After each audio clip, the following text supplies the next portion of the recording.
why is some wine really expensive and why is some wine really cheap? So you get some wine for £6 or £7 a bottle, some wine for 10, 15 or 20 or £30 a bottle or more. Well, it's all down to the processes which the winemaker and the vineyard owner decide to do. It's a balance between the cost at the end to the consumer like you versus the quality and what they want to do with that grape. So, for example, we have two wines here. We have Chianti Classico. Now, this is a small area in Tuscany, in Chianti. It's a specific area to be called Chianti Classico. It can't be expanded. It can't go anymore. So, therefore, there's always going to be a ceiling on how much wine can come out of there, but it's also the land prices and the cost of buying property there is very expensive. So the running of a vineyard is going to be therefore expensive. So this is going to come down to the bottle, to the consumer. You things like Amarone from Valpolicella. Now, this is a really expensive process to make wine. So this is multiple passes down a vineyard on hand harvesting because there's a really small window which each grape needs to be in to make Amarone grape. So there's multiple processes until all the grapes are picked at the right stage in the ripening cycle.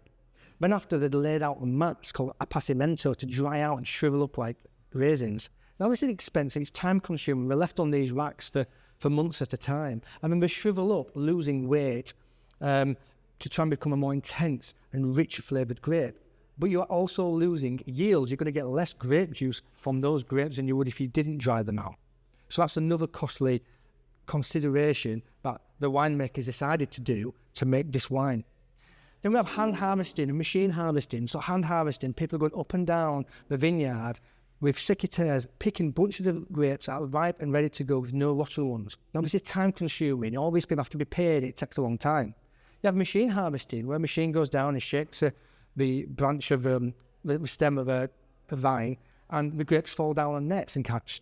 Now, which is great, and it can make premium wines, but you are going to get grapes that aren't at the right ripening stage. You're going to get rotten grapes and mouldy grapes and stems and stalks and other things as well.